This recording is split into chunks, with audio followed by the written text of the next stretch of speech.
In today's video, I'll be talking about some of the things I would like to see in the next mainline Fallout game that I'm just going to refer to as Fallout 5, because even though it is unlikely, the game could be called something else. The reason I am making this video, despite the fact that the game is not going to likely release for many more years, is just to create a discussion, but also I want to document things that I would like to see in the game and then look back on it when the game is released to see if anything I talk about today will be in the game, even though the chance of that happening is very slim. Make sure to leave a comment on things you want to see in Fallout 5, and remember that this is all just my opinion, so please keep that in mind. Anyway, let's get started with the video.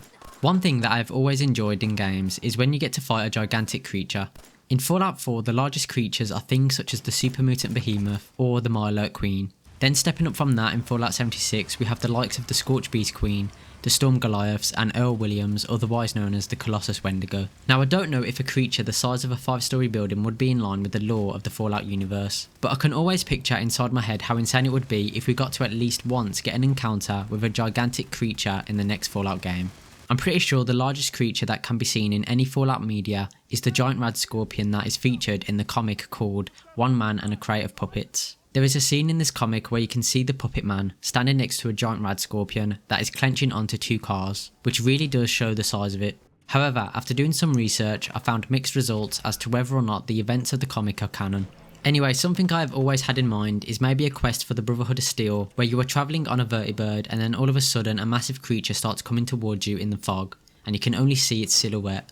Or maybe it could end up coming from underground, bursting out and attacking the vertibirds. After that, you and the rest of the other vertibirds start unloading thousands of bullets from the miniguns.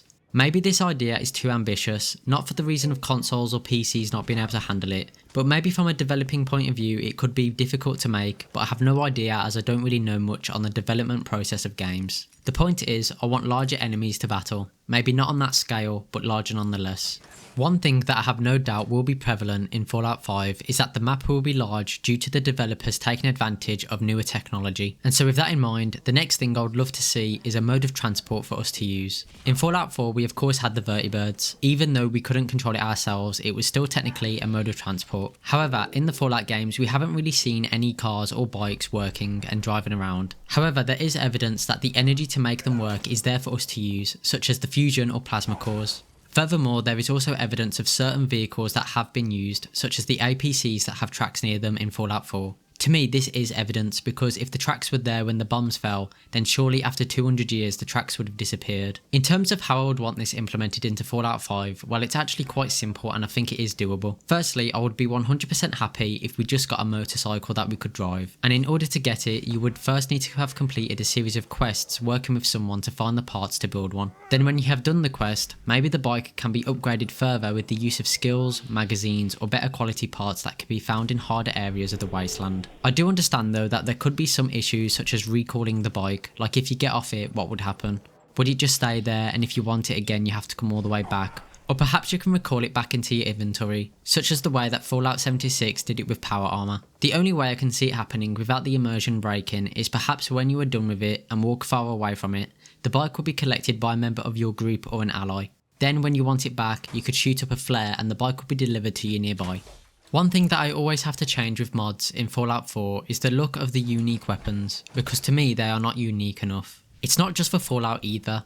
Whilst I feel like the Elder Scrolls deals with the appearance of the unique weapons a bit better, there are still many in both games that have no unique look about them. Whilst I do understand that the term unique weapon is probably referring to the weapon's effect, I would love to see more effort put into the unique weapon's appearance, to actually make them stand out and look unique compared to their normal counterparts. A great example of this is Kellogg's pistol in Fallout 4. Unless I'm mistaken, this is just a standard 44 revolver in terms of how it looks. I would much rather have the gun being more in line with the personality of Kellogg. Also, I probably should clarify that when I say I want a weapon to be more unique, I don't mean covering the entire gun in wacky and colourful colours, making it look out of place. What I mean is, I want the unique weapon in the game to have more personality and at least look a bit more different to the normal version of the weapon.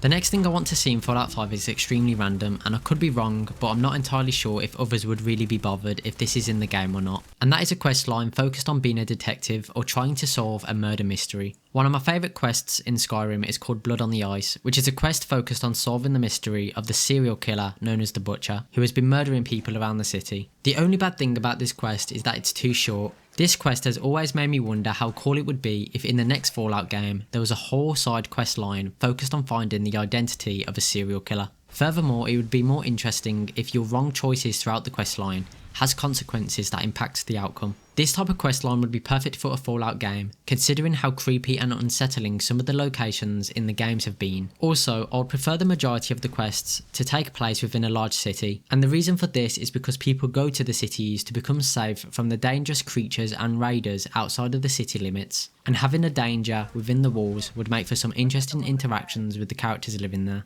The last thing I want to see in the next Fallout game is the return of a voiceless protagonist. This final point is really short and simple, but I personally didn't like the addition of a voiced protagonist in Fallout 4. And the reason why is because a lot of the time, what your character actually says doesn't end up being what you may have thought he would have said. The return of longer dialogue options is much better in my opinion, especially for those who like to roleplay their characters. And with that, there are 5 things that I would love to see in the next Fallout game.